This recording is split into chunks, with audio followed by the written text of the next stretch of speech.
এটা আবৃত্তি কৰিম আপোনালোকৰ আগত এই আবৃত্তি কৰাৰ আগতে আহকচোন পোন প্ৰথমে তেখেতৰ বিষয়ে দুই এষাৰ কথা আলোচনা কৰোঁ হীৰেন ভট্টাচাৰ্য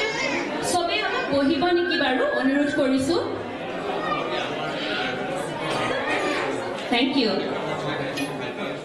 হীৰেন ভট্টাচাৰ্যদেৱ 1932 চনৰ জুলাই মাহৰ 28 তাৰিখে যোৰহাটত জন্মগ্ৰহণ কৰিছিল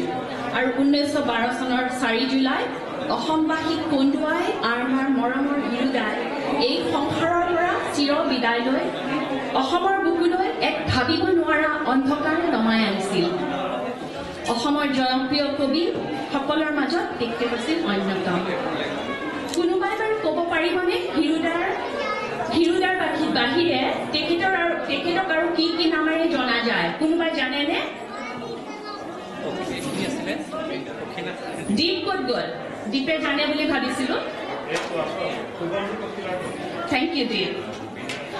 আৰু এটা নাম হ'ল সুগন্ধি পখিলাৰ কবি দীপে ক'লে মাত্ৰ তেখেতক আৰু এটা নামেৰে জনা যায় সেইটো হ'ল প্ৰেম আৰু ৰ'দালিৰ কবি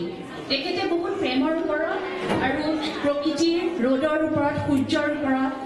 লিখিছিলে কবিতা সেইবাবে তেখেতক ৰ'দালিৰ কবি বুলি কোৱা হয় প্ৰেম আৰু ৰ'দালিৰ কবি তেখেতে বহুতো পুৰস্কাৰ পাইছিলে তেখেতৰ কামৰ বাবে তেখেতে প্ৰেমৰ ওপৰত এই মাত্ৰ যে ক'লোঁ প্ৰেমৰ ওপৰত ৰ'দালিৰ ওপৰত পখিলাৰ ওপৰত বহুতো কবিতা পুথি লিখিছে তাৰ বাবে তেখেতে বহুতো পুৰস্কৃত হৈছিলে কোনোবাই জানেনে তেখেতে কি বঁটা পাইছিলে সাহিত্য একাডেমি থেংক ইউ মনোজ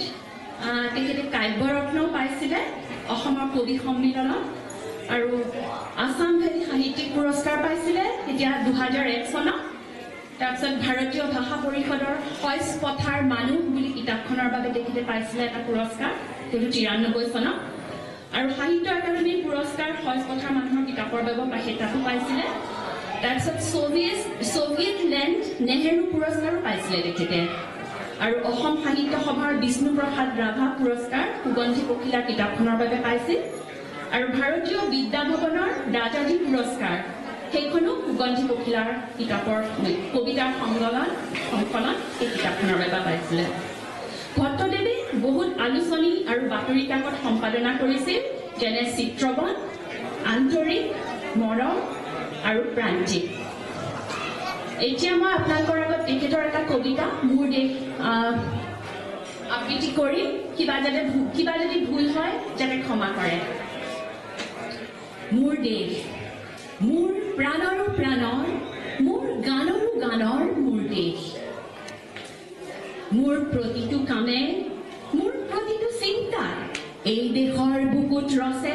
শইচ সোণোৱালী ভৱিষ্যতৰ সপোন মোৰ জীৱনৰ আহে আহে মোৰ যৌৱনৰ কুহে কুহে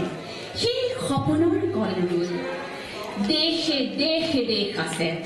এনে বহু দেশৰ অৰঙে দৰঙে মই ঘূৰিছোঁ বহু বন্ধুৰ সতে হাতে হাত ধৰি ঘূৰিছোঁ কেতিয়াবা সাগৰ পাৰত কেতিয়াবা খেজুৰ তলত নতুবা পাহাৰতলি খন্তি জিৰাইছোঁ বন্ধুৰ সতে প্ৰাণ খুলি প্ৰাণৰ কথা পাতিছোঁ তাৰ পাছত আকৌ আৰম্ভ কৰিছোঁ নতুন যাত্ৰা এনে বহু যাত্ৰাৰ শেষ মোৰ দেশ যাৰ বুকুৰ উমে মোক দিছে ভাল পোৱাৰ আনন্দ যৌৱনৰ প্ৰাচুৰ্য জীৱনৰ নতুন অৰ্থ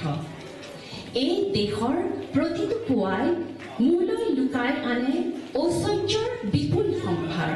প্ৰতিটো সন্ধিয়াই বৈ আনে স্নিগ্ধ ফুলৰ সুবাস প্ৰতিটো ঋতুৱে মোক দি যায় জীৱনৰ আশীৰ্বাদ মোৰ দেশৰ বাবে মই জীয়াই আছো এই দেশৰ বাবে মই জীয়াই থাকিবলৈ মৰণ বন কৰিছোঁ ৰুমোৱা বনোৱা হালোৱা এই সকলোৰে মাজত ঐক্য হৈ বিৰোধৰ মাজত সংহতিৰ সম্ভাৱনা হৈ মই আছো জীৱনে মৰণে হয়নে সপোনে এই দেশৰ আহ্বান মই শুনিছোঁ শত্ৰু মিত্ৰ সকলোকে মই চিনিছোঁ সিহঁতৰ অন্তৰ মই বিশ্বাসেৰে জিনিছোঁ শান্তিৰ চৰাইজুৰি আজলি ভৰাই দিছোঁ ভঁৰালৰ এমুঠি ধান পৰাণৰ একোটি গান আৰু তো মোৰ একো নাই মোৰ দেশ মোৰ কল্লোলিত সপোনৰ উত্তাল তৰংগই মোক লৈ যায় গভীৰৰ পৰা গভীৰতালৈ আদৰ্শৰ কঠিন পৰ্বতমূললৈ। নমস্কাৰ।